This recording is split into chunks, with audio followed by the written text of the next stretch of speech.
बघू.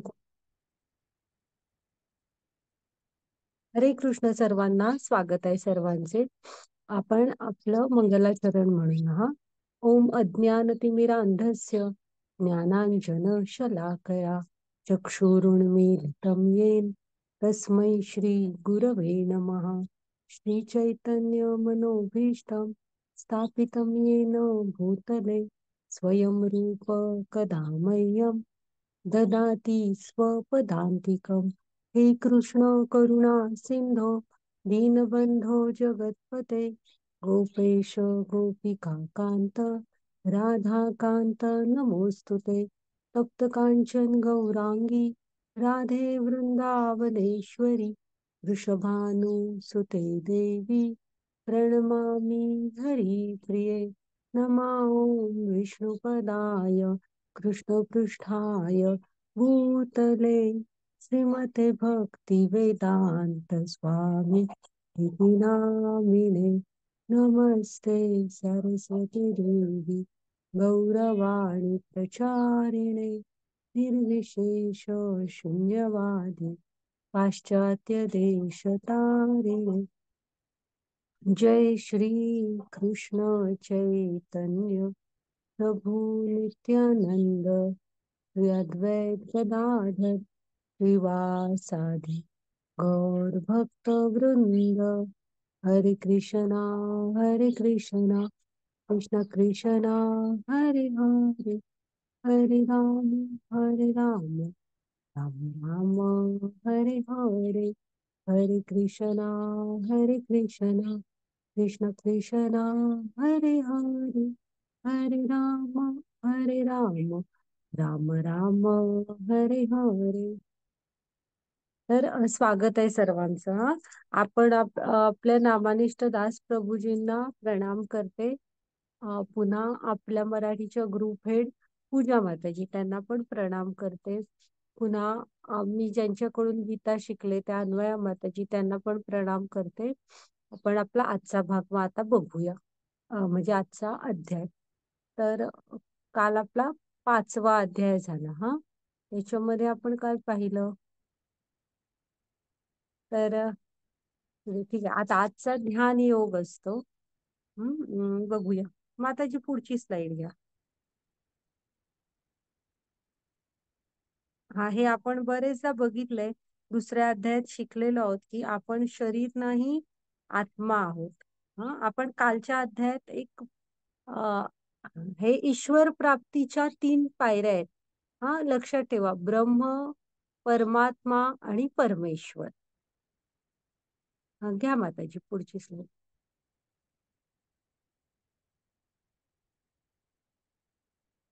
हे आपण भगवान फक्त कृष्णांना म्हणू शकतो. म्हणजे भगवान या शब्दाचा अर्थ काय? भग आणि वान म्हणजे युक्त. म्हणजे भग म्हणजे ऐश्वर्य. मग ह्या 6 ऐश्वर्याने जे युक्त आहेत ते असतात भगवान. आपण बघितलंय की कसे पूर्ण रूपात कृष्णच ह्या ह्याने युक्त आहेत. त्यामुळे राम कृष्ण विष्णू ह्यांना भगवान म्हणतात. घ्या माताजी पुढची स्लाइड.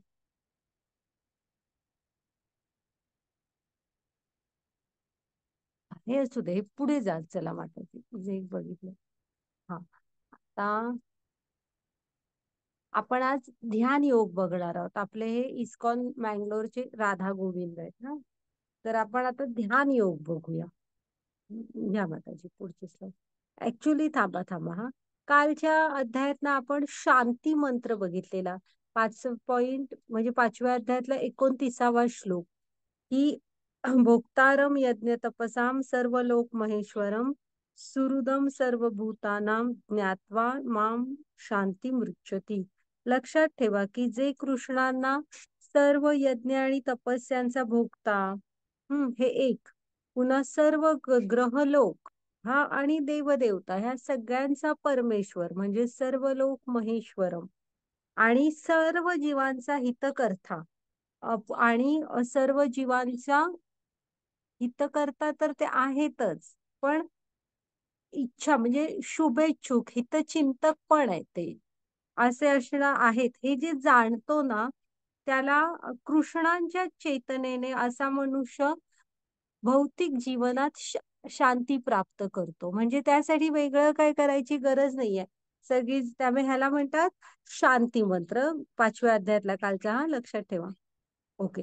तर आपण ध्यान योग बघणार आहोत आज, की कृष्ण अर्जुनाला जराशी आणि माहिती देत आहेत, की आपण कर्म सोड म्हणजे करणं बंद करायचं, म्हणजे कर्मांपासून विरक तसं तुम्ही वनात गेलात तरी तुम्हाला कर्म, शरीर आहे तिथे जीवन जगण्यासाठी कर्म करावी लागतात.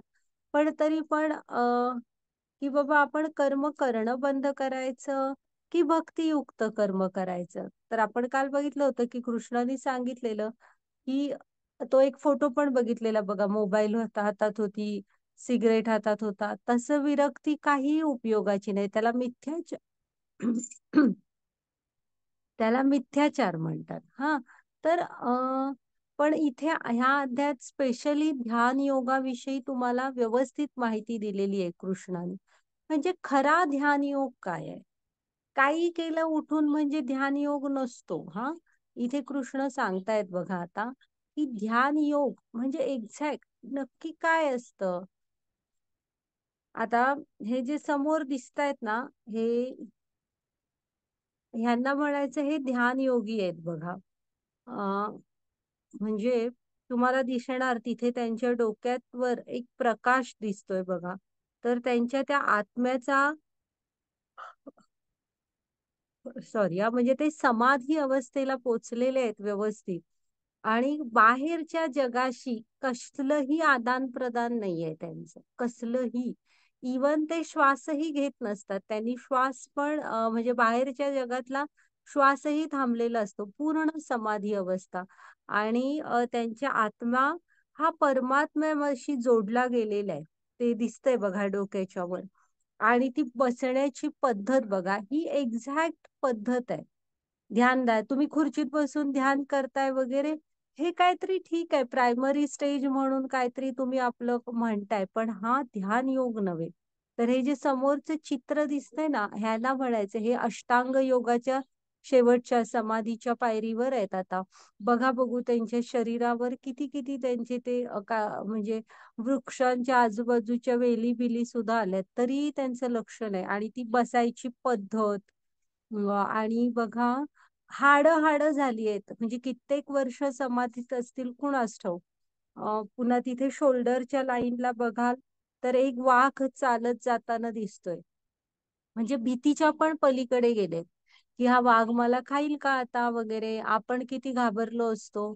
तर ते नाही, ही असते अष्टांग योगातली, म्हणजे ही खरी ध्यान योग म्हणायचा. काहीही ह्या जगाशी कुठले, फक्त परमात्म्यामध्ये हे म्हणजे फक्त परमात्मा आणि आपण, ह्या भौतिक जगाशी काही संबंध नाही त्यांचा.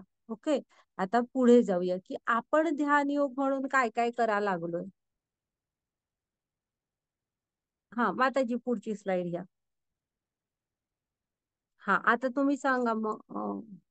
आता बघा, हा आहे का योग? ह्याला म्हणणार योग वाक शब्दाची अर्थ काय असतो? ते कोणतेही म्हणजे ती कोणतीही क्रिया, ते कोणतेही कर्म जे विष्णून प्रित्यर्थ केले जाते, तो असतो योग. मग आता आपण भगवद्गीता मी शिकवते वगैरे, हे सगळे योग झाला. का? तर मी ते सारं विष्णून प्रित्यर्थ करतेय. इथं यांनी काय केलंय विष्णूंच्या आनंदासाठी बघा, कृष्णांच्या आनंदासाठी. ऍक्च्युली असा शरीराला त्रास देऊ नये. देह आपण पुढे पुढे बघणार, देह देवाचे मंदिर. हा, त्यात आत्मा असतो, परमात्मा असतो. हा शरीर म्हणजे पण एक मंदिर असतं. तर त्याला विनाकारण असा क्लेश, असा त्रास देऊ नये थोड्याशा पैशांसाठी. हम्म. तर हा नव्हे ध्यान. ह्याने कुठलं, तुम्ही कुठं विष्णूंशी, राम कृष्ण यांच्याशी कुठं काय जुळलं जातोय आपण. हा, घ्या माताजी पुढचं.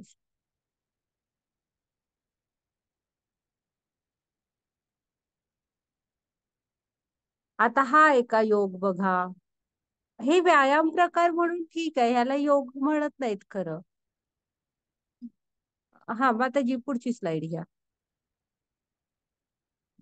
बघत चला हा, तुम्ही आता ही मेंढी पाठीवर घेतली आहे. हा ऑफिस योगा आहे. हे तब्येत ठीक ठेवा. आता हे yoga for physical mental health, yoga for cats, chair yoga, हे तुमच्या तब्येतीपर्यंत मर्यादित आहे. ठीक आहे, अंग लवचिक राहतं, निरोगी सुदृढ राहता, हे इथपर्यंत ठीक आहे. पण हे म्हणजे ध्यान योग नव्हे. मग त्याची पुढची स्लाइड घ्या. हे पण तसंच की योगा टेनिस, योगाची business secret, desktop yoga, back pain साठी योगा, ऑफिस योगा, हे सगळे कसं आहे तुमच्या शारीरिक पातळीवर आहे. हे तब्येत चांगली राहणे हे एक त्याचं हे आहे. पण आहे का हा योग, जुळतोय का आपण ह्याच्यामुळे कृष्णांशी? तर इकडे दाखवलंय बघा, आपल्या शरीरात मुळात ही चक्र असतात. हा, ही चक्र एका रेषेत आणावी लागतात आणि मग त्याच्यानंतर आपला हे होतो परमात्म्याशी संपर्क वगैरे. हे सगळं त्यातल्या म्हणजे त्यातल्या एकदम जाणकार आणि प्रमाणित अशा आध्यात्मिक गुरूंच्या मार्गदर्शनाखाली करायचं असतं. हा, पुढे बघा आणि त्याच्यात काय काय मग त्याची पुढची स्लाइड घ्या.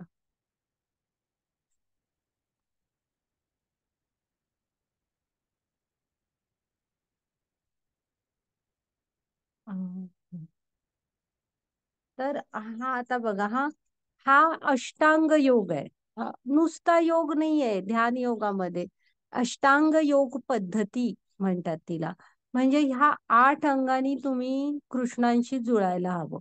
ओके, आता ही जी 8 अंग आहेत ना, ती असं नाही असं नाहीये की तुम्ही एक घ्याल आणि मग मी तिसऱ्यावर उडी मारतो, मी पाचव्यावर उडी मारतो, असं नसतं. अष्टांग योग म्हणजे 8ही अंगानी तुम्ही कृष्णांशी जुळलं जायला पाहिजे. ह्यातली एकही पायरी तुम्ही सोडायची नाही. ह्या 8ही पायऱ्या तुम्ही करायलाच हव्यात. हा, म्हणून तो अष्टांग योग आहे. कुठला आहे? यम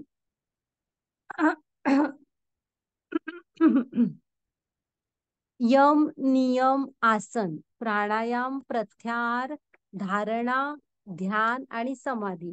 मग आता यम मध्ये कसे असतात? बाह्य नियम असतात. म्हणजे थांबा थांबा थोडस सांगते तुम्हाला. अहिंसा, सत्य, ब्रह्मचर्य, हा म्हणजे पुन्हा ब्रह्मचर्यामध्ये पण बरंच असतं पुढे पुढे. हा, मुलांना कृष्ण भावना भावित बनवणं, तुमचं स्त्रीशी तुमच्या म्हणजे पत्नीशी किंवा पतीशी तुम्ही काय म्हणतात, प्रामाणिक राहणं, असं बरंच असतं. मग त्याच्यानंतर ब्रह्मचर्य झालं की अपरिग्रह, शौच, मग शुची, शौच म्हणजे स्वच्छता, मग ती तन मन आणि व्यवहार तिघांची, मग संतोष, मग स्वाध्याय, मग जप आणि ईश्वर प्रणिधान. ह्या पायऱ्या सांगितलेल्या आहेत. म्हणजे एका यम मध्ये ह्या एवढ्या पायऱ्या आहेत. हा टप्पा जरी कलियुगात ऑनेस्टली तुम्ही पार केला तरी खूप आहे. कारण त्यामध्ये आणि आणि पुढे बरंच असतं. मग यम झालं की नियम असतात. नियम म्हणजे काय? मग तुमच्या आता यम मध्ये बाहेरच्या सवयी आपण योग्य करणार, बाह्य जीवन. नियम मध्ये आतलं म्हणजे तुमच्या आहार, झोप 6 तासाचीच घ्यायची, ठराविक वेळेला उठायचं, ठराविक वेळेला झोपायचं, जप करायलाच हवा, विविध धार्मिक ग्रंथांचं वाचन करायचं म्हणजे करायचंच असं. हे नियम अंतर्गत शुद्धीसाठी. मग आसन असतात. मग आसन म्हणजे हे जे आता आपण बघितलं ना योगासन, त्याच मध्ये अडकून बसलोय आपण. तर ती आसन म्हणजे त्यासाठी कसं माहित आहे, ही सगळी आसनं कशासाठी करायची आहेत, तर तुम्ही पद्मासन किंवा सुखासनामध्ये व्यवस्थित बसू शकाल. पाठीचा कणा अगदी ताठ ठेवायचा. आणि मग कृष्णाने सांगितलं इथे कुशोगवताचे हे करायचं जमलं तर असं बसायला. का तर किडे मुंगी मग त्रास देत नाहीत त्या गवतामुळे. आणि त्यावर हरणाचीच कातडी जमली तर टाकायची आणि मग ते आसन तयार होतं. मग ते असं ते झाल्यानंतर मग प्राणायाम सुरू होतात की श्वास आणि उच्छ्वास ह्याचे ते आसनं शिकवली जातात. ओके, मग ट्रान्स कंडिशन मध्ये माणूस जातो. मग प्रत्याहार, मग प्रत्याहार म्हणजे काय असतं? की आपला इंद्रियांवर ताबा यायला पाहिजे. हा, मग इथे प्रत्याहार मध्ये आहार वगैरे अशा प्रकारे योजला जातो की तुमची इंद्रियांवर तुमचा पूर्ण कंट्रोल. असं नाही की इंद्रियांच्या मागे धावतोय, बिलकुल नाही. हा, मग ते त्याच्यानंतर धारणा,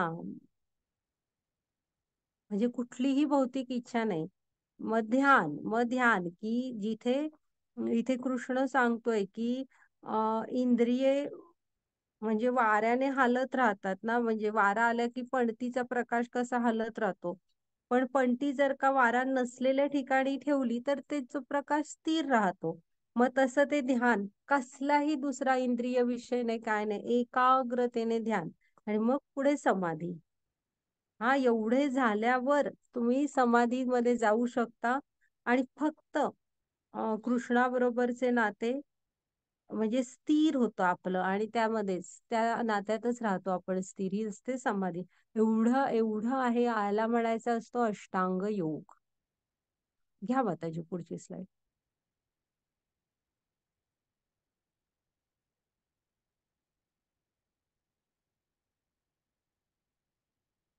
आता ही योग पद्धती करायला आपण तयार आहोत का? हो, नाही. माताजी घ्या पुढची स्लाइड. कारण अर्जुन तयार नाहीये. हा अर्जुन साधा अर्जुन नाहीये. हा कोण आहे बघा. तर हा तोच अर्जुन आहे ज्याने म्हणजे द्रोणाने विचारलं होतं ना की बाळ, तुला काय दिसतंय. त्यांनी एकदा परीक्षा घेतात ना, तरच धनुष्य बाण चालवायचा असतो. सगळी जण वेगवेगळं उत्तर देतात की झाडावरचा, म्हणजे ज्याच्यावर नेम धरायचा आहे त्या झाडावरचा पक्षीचा डोळा पण दिसतोय, पक्षी पण दिसतोय, झाडं दिसत, अशी प्रत्येक जण अशीच उत्तरं देतात वेगवेगळी काहीतरी. फक्त एकटा अर्जुन असतो जो म्हणतो की मला झाडावरच्या पक्ष्याचा डोळा दिसतोय. जो इतका एकाग्र होता. हा, एवढा अभ्यासू एकाग्र. ते द्रौपदीच्या लग्नाच्या वेळेसच ते पण होता की खाली पाण्यात बघून वरचा माशाच्या, म्हणजे फिरणाऱ्या माशाच्या डोळ्यात बाण मारायचा, तो जिंकला वगैरे. असा अर्जुन काय म्हणतोय बघा, आता काय म्हणतोय. माताजी पुढची स्लाइड घ्या. की हा, वाचा माताजी. हरे कृष्ण. चंचल ही मन कृष्ण प्रमाथी बल जडतम तस्मा तस्साह निग्रह म्हणणे वायोरिव सुदुष्करम. हरे कृष्ण. हे कृष्ण, मन हे चंचल, दुराग्रही, एक मिनिट.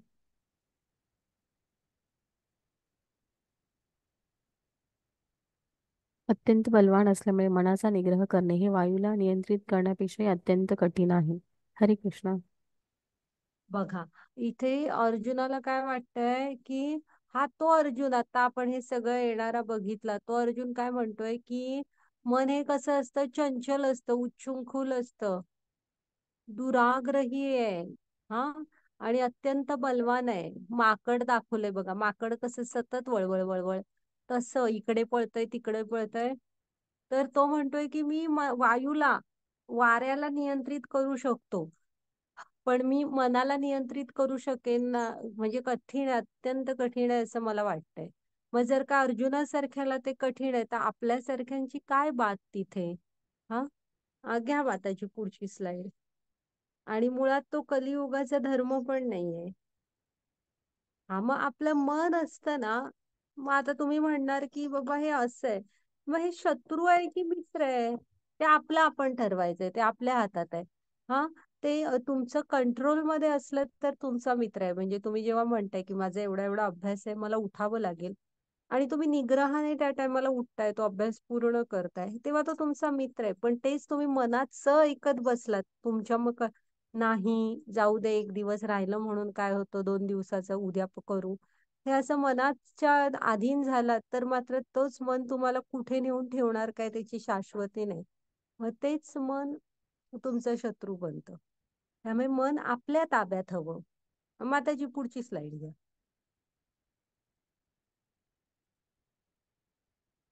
हे बघा, हा, थांबा ते 1 मिनिट, हा मागे इथे लिहिलंय, मागची मागची स्लाइड.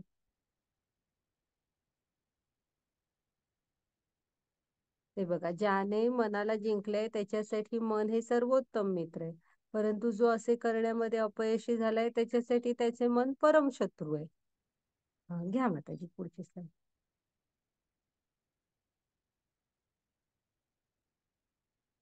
आता नारद आहेत बघा, हा इथे हे हरे कृष्ण. कुठे भगवान श्रीकृष्ण म्हणाले, हे महाभाऊ कोणते या चंचल मनाला संयमित करणे निसंशय अत्यंत कठीण आहे, पण योग्य अभ्यासाने आणि अनासक्तीद्वारे मनाला वश करणे शक्य आहे.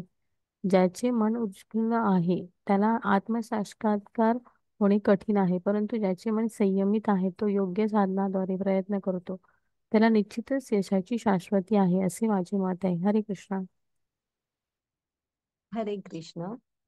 तर इथे कृष्ण काय सांगतायत, म्हणजे हा ध्यानयोग परिपूर्ण तुम्हाला ध्यानाविषयी माहिती देतो बघा.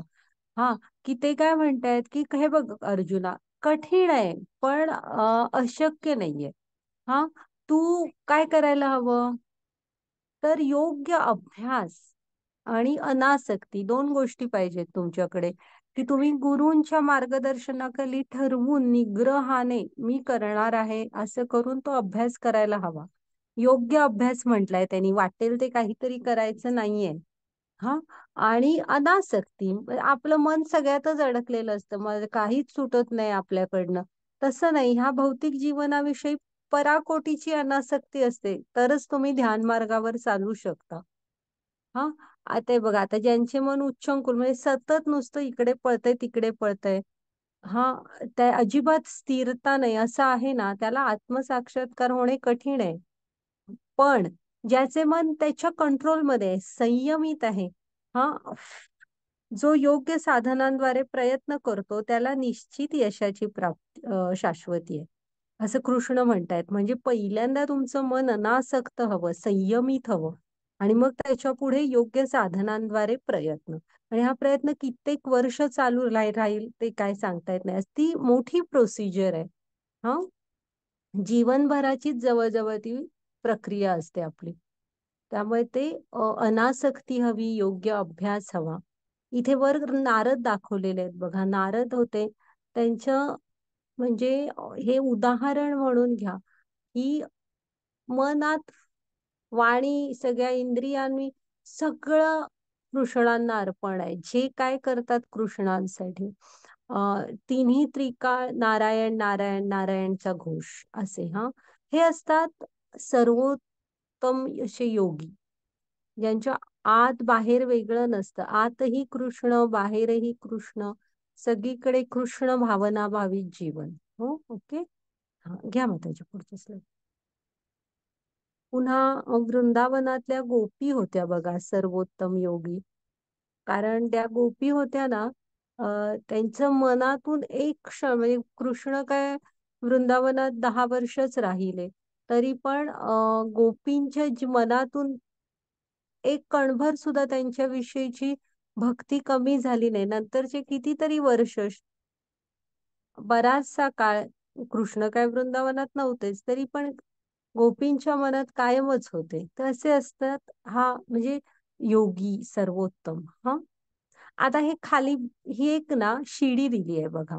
तुम्ही कर्मयोग घ्या, निष्काम कर्मयोग. हा, त्याच्यानंतर ज्ञान मार्ग स्वीकारा, तुम्ही अष्टांग योग स्वीकारा. हे मार्ग जे आहेत ना, ते वेगवेगळे जन्म घेत घेत तुम्हाला शेवटी कुठं आणून सोडणार, भक्ती मार्गावर. आणि जेव्हा भक्ती मार्गावर पोचता, तिथूनच पुढे कृष्णाकडचा आपला प्रवास सुरू होतो. हा, हा शास्त्रांमध्ये हे सांगितलेलं आहे. त्यामुळे तुम्ही मार्ग कुठलाही घ्या, कोणी अडवलेलं नाही, जो तुम्हाला आवडतो तो. पण तुम्ही शेवटी येणार एक वेगवेगळे जन्म घेत फिरून फिरून वेगवेगळे स्तर घेऊन भक्ती योगामध्ये. हा, आणि मग तुमचा खरा कृष्णांकडचा प्रवास सुरू होतो. आणि प्रॉब्लेम प्रॉब्लेम पण नाही, आज प्रभुपाद स्वामींनी ह्या गीतेमध्ये स्पष्टीकरणात बरेच ठिकाणी लिहिलेले आहे, की जर का तुम्ही आता भक्ती योगामध्ये आलाय, म्हणजे गीता शिकताय आणि भक्तीकडे स्वतःला घेऊन निघालाय, तर असं समजा की हे सगळे टप्पे तुम्ही मागच्या आयुष्यामध्ये पार केलेले आहेत. हा, हा, घ्या माताजी पुढची स्लाईड.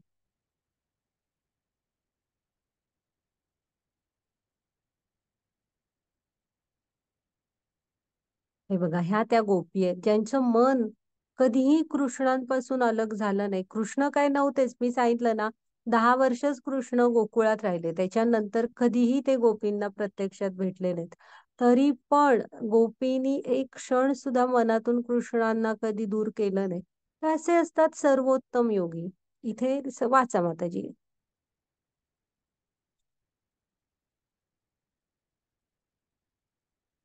कृष्ण. वाचा वाचा. सर्व योगामध्ये जो दूर श्रद्धेने सदैव माझ्यामध्ये वास करतो, अंतःकरणामध्ये माझे चिंतन करतो आणि माझी दिव्य प्रेममयी सेवा करतो, तो माझ्याशी पूर्णपणे योगयुक्त असतो, तो सर्वश्रेष्ठ योगी आहे, असे माझे मत आहे. हरे कृष्ण. हरे कृष्ण. तर बघा हा, की कृष्ण काय म्हणतायत, जो सर्व योग्यांमध्ये ना, जो दृढ श्रद्धेने कृष्णांमध्ये सदैव वास करतो, म्हणजे मनामध्ये सदैव कृष्ण असतात. हा, अंतःकरणात विचार पण कृष्णांचेच चाललेले असतात. आणि नुसतं नाही, प्रत्यक्ष जीवनात पण त्यांची दिव्य प्रेममयी सेवा करतात. भक्तीची व्याख्याच काय? भक्ती म्हणजे काय? कृष्णांची दिव्य प्रेममय सेवा.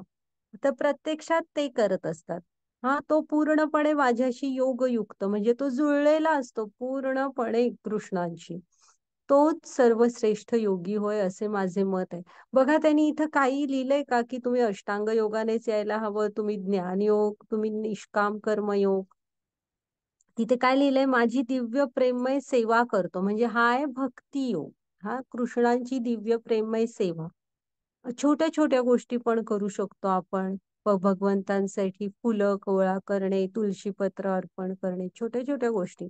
आणि हे पहिलं मुख्य म्हणजे तुमच्या मनात कृष्ण हवेत, अंतःकरणात त्यांचं चिंतन हवं. तर असा असतो सर्वोत्कृष्ट योगी. त्यांनी कुठे त्याचे ड्रेस, त्याचं राहणीमान असं नाही सांगितलेलं इथे. आणि सर्वोत्तम योगी हा गोपी एक उदाहरण आहे त्यांचं. हा, घ्या माताजी. आणि ही रासलीला आहे. ते बघा हा, तुम्ही इथे आपण पूर्ण पुरुष का म्हणतो कृष्णांना? आपण त्यांची तुलना कधीच करू शकत नाही स्वतःबरोबर. इथे जेवढ्या गोपी दिसत आहेत बघा, प्रत्येकाबरोबर कृष्ण स्वतंत्रपणे आहेत. ते हे आहेत, म्हणजे पूर्ण पुरुष आहेत. ते काहीही करू शकतात. आपण आपल्याला असं वेगवेगळ्या रूपात आणू शकतो का? ते म्हणजे ते सर्वांना सुखी ठेवू शकतात. शांती मंत्र बघितलात ना? सर्वांविषयीच प्रेम आहे, सुहृदम सर्वभूतानाम. सर्वांचेच हितचिंतक आहेत. तर इथे बघा, प्रत्येक गोपी बरोबर एक कृष्ण दिसत आहेत. एवढा विस्तार करू शकतात ते. आता प्रत्येकाच्या आपल्या पण हृदयामध्ये आहेत, किती विस्तार केलेले आहेत बघा. प्रत्येक सजीवाच्या हृदयात आत्म्याच्या शेजारी परमात्मा रूपात असतात. म्हणून ते पूर्ण पुरुषोत्तम आहेत. हा, घ्या माताजी पुढची स्लाईड.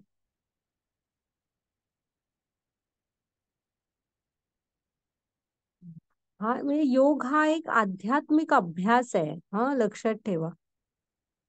हा, घ्या माताजी पुढची स्लाईड.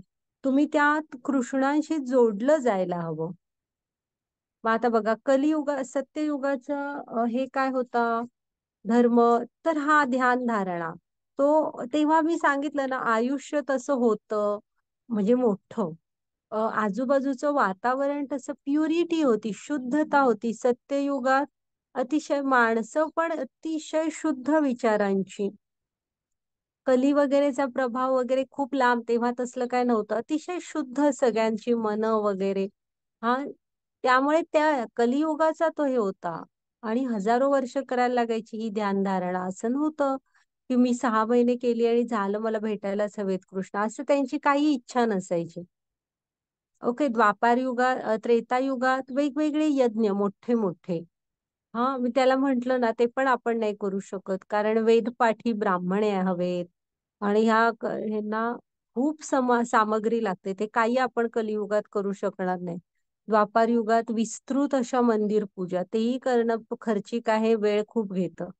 त्यामुळे कलियुगाचा धर्म काय सांगितलाय? माताजी पुढची स्लाइड घ्या.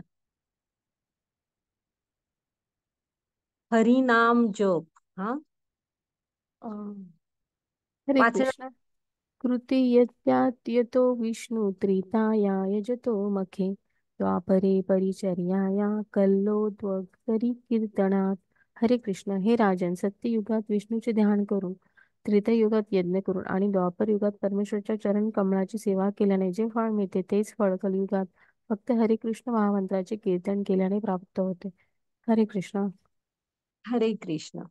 बघा हा, की इथे सांगितलंय बघा त्यांनी, आणि इथंच भागवतम मध्ये म्हटलेलं ना, हे सांगितलेलं आहे की प्रत्येक युगाचा धर्म, सत्ययुगाचं काय, विष्णूंचे ध्यान, त्रेतामध्ये यज्ञ, द्वापारमध्ये परमेश्वरांच्या चरण कमळांची पूजा.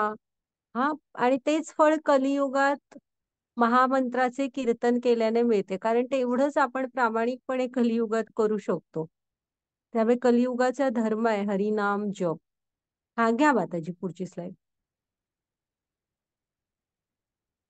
तर आपण आहे ना, असा वळसा घालून जायचं नाही, आपण डायरेक्ट भक्ती योगा. आता एवढ्या उंच इमारतीचे गरम होतंय खूप, एवढ्या उंच इमारतीचे शेवटच्या मजल्यावर जायला थोडंच आपण जिने चढणार आहोत का? लिफ्ट असेल तर आपण लिफ्टच घेणार ना. त्यामुळे आपण डायरेक्ट भक्ती योगामधून सुरुवात करायची. हा, हा, घ्या माताजी पुढची स्लाइड.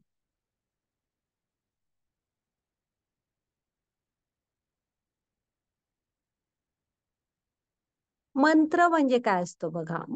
मन आणि त्र असे दोन शब्द आहेत. जो तुमच्या मनावर ताबा ठेवायला मदत करतो ना, तुमचं मन नियंत्रित करतो, तो असतो मंत्र. आणि हा तर महामंत्र आहे आपला. त्याचा जप करून तुम्हाला कळणार की किती अद्भुत परिणाम करतो हा आपला महामंत्र. तुमची एकाग्रता वाढते, आनंदी राहायला शिकता तुम्ही. म्हणजे हा जप करून बघायचंय, तुमचा तुमच्यामध्ये होणारा फरक. आपलं कृष्णांशी नातं जोडलं जातं. हा, ओके माताजी पुढची स्लाइड घ्या.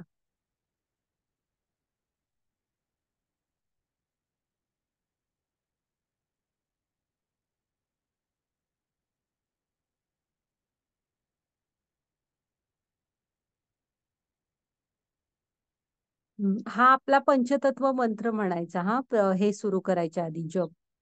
जय श्री कृष्ण चैतन्य प्रभू नित्यानंद, श्री अद्वैत गदाधर श्रीवासादि गौर भक्त वृंद.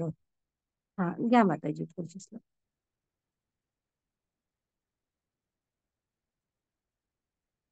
आणि मग आपला हरे कृष्ण कृष्ण कृष्ण हरे हरे, हरे राम राम राम हरे हरे, हा मंत्र म्हणायला सुरू करायचं. असा म्हणा, त्यांच्यासारखा मिळून म्हटलात तरी चालेल. ती संकीर्तन करतायत बघा. हा. घ्या माताजी पुढची slide.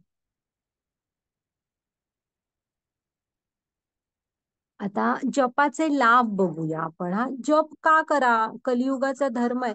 ऍक्च्युली ना, तुम्ही मॉडर्न सायन्सने पण ह्या विषयांवर तसे अभ्यास करणारे पण खूप लोक असतात, पण आपण डिटेल बघत नाही, ते ज्ञान आपल्यापर्यंत ना पोचत नसतं.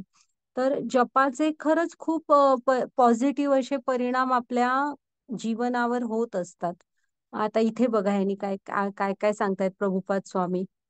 आणि हे सगळं तुम्ही गुगलवर वगैरे सर्च कराल ना, नक्की येतं बघा की जपाचा वगैरे नामस्मरणाचा काय परिणाम होतो तुमच्या आजूबाजूची. इवन माताजी पुढची स्लाइड घ्या. भागवतमच्या क्लासमध्ये आमचे गुरुजी सांगवते की आपण प्रदूषण कमी करण्यासाठी झाडं लावतो वगैरे तसं.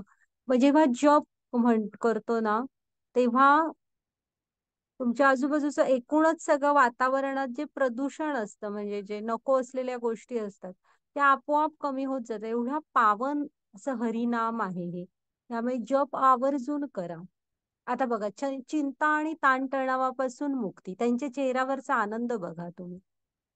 हा, घ्या माताजी. आणि आपण तुम्ही वारीला जाताना वगैरे लोक बघताना, कधी पाऊस असतो कधी काय, किती आनंदात निघालेले असतात ते वारीला. त्यांच्या चेहऱ्यावरचा आनंद बघताना अद्भुत असा आनंद दिसतो. महाराष्ट्राला काय संत परंपरा मोठी आहे.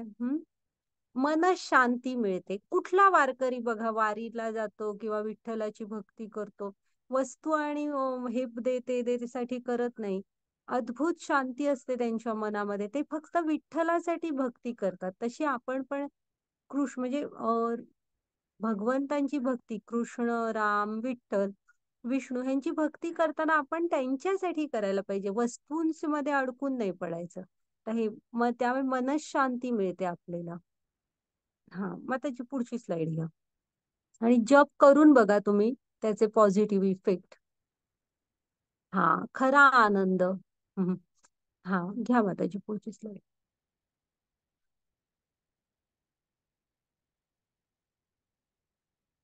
आता थोडे शास्त्रीय संदर्भ बघा की कुठे कुठे सांगितलंय. तुम्ही म्हणणार की म्हणता, आता सांगितलं ना, कलियुगाचा धर्म हा हरिनाम जप आहे. भागवतम मधला संदर्भ आता आपण बघितला. हा, श्रीमद भागवतम मध्ये सांगितलेलं आहे की कलियुगाचा धर्म काय, हरिनाम जप. ओके माताजी पुढची. त्यामुळे त्याची तो तर जीवन मिळालंय तर करायला हवा आपण. आता इथे नारायण संहिता वाचत जावा माताजी, वाचतात बघा. हा, वाचा माताजी. हरे कृष्ण. कलीच्या युगात लोकांनी केवळ भगवंताच्या पवित्र नामाचा जप करावा. आता हे नारायण संहितेत सांगितलेलं. हा, आता सर्व कल्पंतरण उपनिषद मध्ये बघा. सर्व वैदिक साहित्यांच्या माध्यमातून शोध घेतल्यावर हरे कृष्णाचा जप करण्याच्या तुलनेत या युगासाठी अन्य श्रेष्ठ धर्म नाही. ओके. सर्व यज्ञ. वेदांमध्ये पवित्र नामाचा जप कीर्तन यज्ञ मी आहे. ओके. हरे कृष्ण. दंभ, ढोंग आणि कलह युक्त वर्तमान कलियुगात आध्यात्मिक साक्षात्काराचे एकमेव साधन म्हणजे भगवंताच्या पवित्र नामाचा जप करणे. या व्यतिरिक्त इतर कोणताही मार्ग नाही, इतर कोणताही मार्ग नाही, इतर कोणताही मार्ग नाही. हा. वाचं? हो, वाचा. हरे कृष्ण. माझ्या प्रिय राजा, जरी कलियुग दोषाने व्याप्त असले तरी या युगाचा एक चांगला गुण आहे. तो म्हणजे फक्त हरे कृष्ण महामंत्राचा जप केल्याने व्यक्ती भौतिक बंधनातून मुक्त होऊ शकते आणि दिव्य जगतात उन्नत होऊ शकते. हरे कृष्ण. हरे कृष्ण. हा, बघा हे सगळे आध्यात्मिक शास्त्रांमधले संदर्भ झाले. हरे कृष्णा. हे प्रभू, केवळ तुमचे पवित्र नामच सर्व जीवांचा सर्व प्रकारची कृपा प्रदान करू शकते. आणि कृष्ण, गोविंद अशी तुमची लक्षावधी नावे आहेत. या दिव्य नावामध्ये तुम्ही आपल्या सर्व दिव्य शक्ती विहित केल्या आहेत. या नावांचे स्मरण करण्यासाठी कठोर नियमही नाहीत. हरे कृष्णा. हा, आता जप करताना काय करू नका ते बघायचंय. माताजी घ्या पुढची स्लाईड. म्हणजे हा, तर पहिल्यांदा पंचतत्व मंत्राचा जप करूनच सुरू करायचं. कसं असतं ना, हे आपले आचार्य आहेत आणि यांचा आशीर्वाद घेऊनच जप करायला सुरू करायचं. म्हणजे जप करताना काही इकडे तिकडे झालं तर आचार्य नक्की आपल्याला सांभाळून घेतात. त्यामुळे त्यांचा आशीर्वाद घ्यायचा आणि मगच एक माळ पूर्ण झाली की दुसरी सुरू करताना पण परत आधी हा पंचतत्व मंत्र म्हणायचा, मगच दुसरी माळ सुरू करायची. घ्या माताजी पुढची स्लाईड.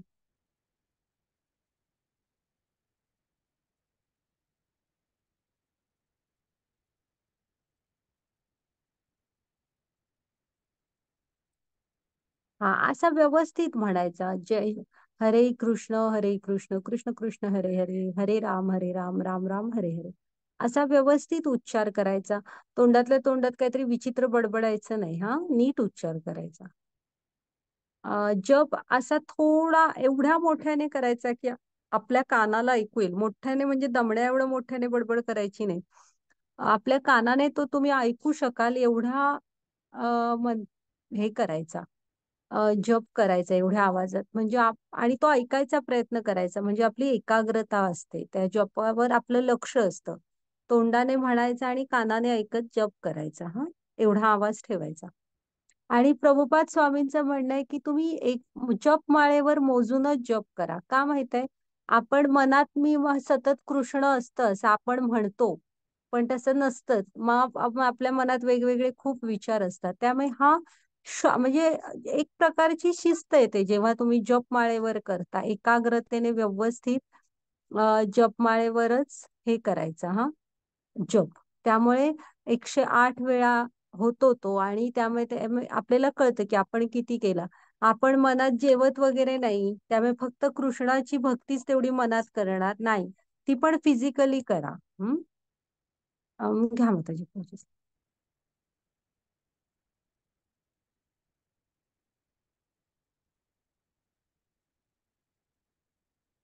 आदरपूर्वक, भक्तिपूर्वक आणि एकाग्रतेने जप करा.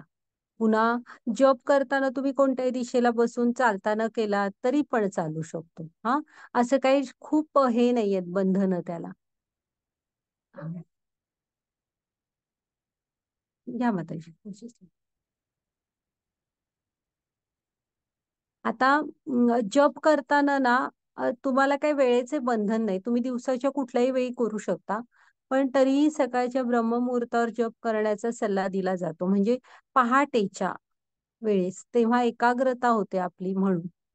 पुन्हा आंघोळीच्या आधी किंवा नंतर करू शकता हा जॉब. हा घ्या माताजी पुढची slide. आता काय करू नका, तर ह्या मेरुमणी म्हणतात हा महा जपमाळेचा, त्याच्यावर मंत्राचा जप करायचा नाही. तो कृष्ण असतो तो, आणि ह्या 108 गोपिका असं साधारण असतं. तर आपण आहे ना इथं 1 पासून स्टार्ट करायचंय. 108व्या मण्याला पोचलात की पुन्हा पहिल्या मण्याकडे जायचं नाही, उलट करायची माळा. जो 108वा मणी होता त्यालाच पहिला मणी समजायचा आणि उलट जप सुरू करायचा. मेरुमणी कृष्ण मण्याला क्रॉस करायचं नाही. टीव्ही बघत, पेपर वाचत, काहीतरी नीट करत वगैरे, असलं कुठलीही दुसरी कामं जेवताना खाताना वगैरे माळेवर जप करायचं नाही. तुम्ही जप म्हणून जप करायचा. हा, माताजी पुढची स्लाइड घ्या.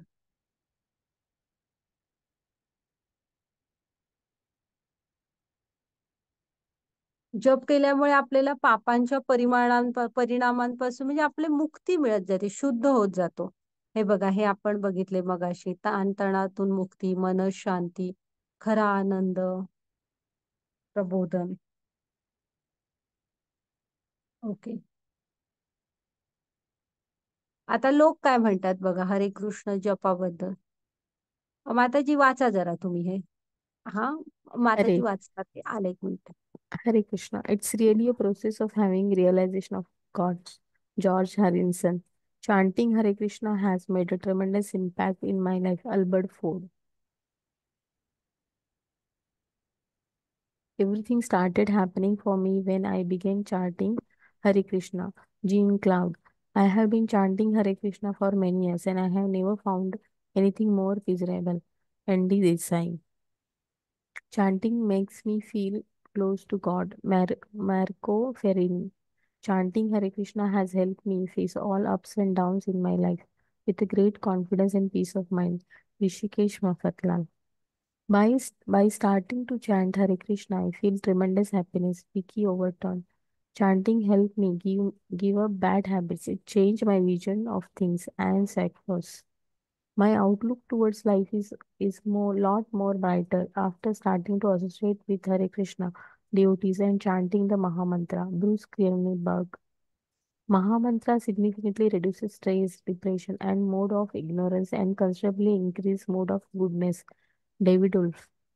When I am stressed out, I chant. It's one thing which charges my battery. It clears my mind and brings me back in focus.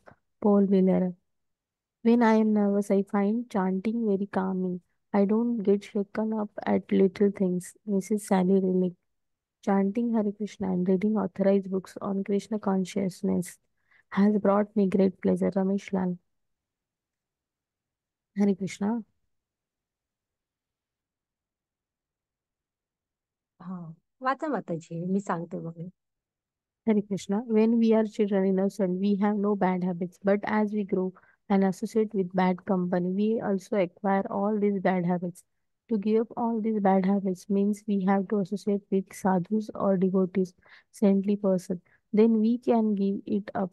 This is called anartha nivritti, means giving up all unwanted bad habits. Hare Krishna. हा, मग इथे प्रभुपाद स्वामी काय सांगतायत बघा. जसं आपण जेव्हा लहान असतो ना, तेव्हा निरागस असतो. आपल्याला आपल्या आई वडिलां वगैरे बरोबर आपण राहत असतो. मग जसं मोठं होतो वगैरे, पुढे पुढे जात राहतो, वेगवेगळ्या मित्रमैत्रिणींच्या संगतीमध्ये येतो. तर त्या जी संगत असते ना तुमची ती चांगली हवी मित्रांची. जर का ती चांगली असली तर ठीक, नसली तर मुलं व्यसनाधीन वगैरे होतात. तर इथे कृष्ण हे मुख्य काय सांगतायत बघा, तुमचं असोसिएशन, तुमची संगती ही चांगली हवी, भक्तांबरोबर हवी.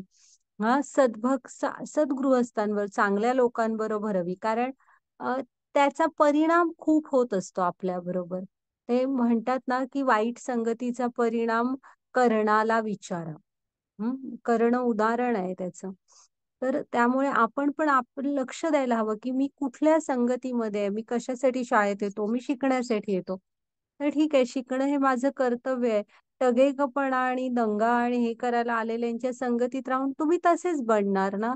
त्यामुळे इथे प्रभुपाद स्वामी सांगतायत बघा की अनर्थ निवृत्ती, तुम्ही नको असलेल्या माणसांबरोबर राहायचं नाहीये. तुमची म्हणजे तुमची असोसिएशन, तुमची संगती तुमच्या जीवनावर बराच प्रभाव टाकत असते. त्यामुळे ती निवडताना विचारपूर्वक निवडा. आणि मुख्य म्हणजे जरा मंदिरांमध्ये जा, जरा भक्तांचा पण संग करायचा प्रयत्न करा. त्यामुळे होणारा प्रभाव बघा किती पडतो, आपल्या जीवनात बदल किती होतात. हं? हा, घ्या माताजी पुढे. तर चालेल, जप करा, आनंदी राहा म्हणतायत बघा ते.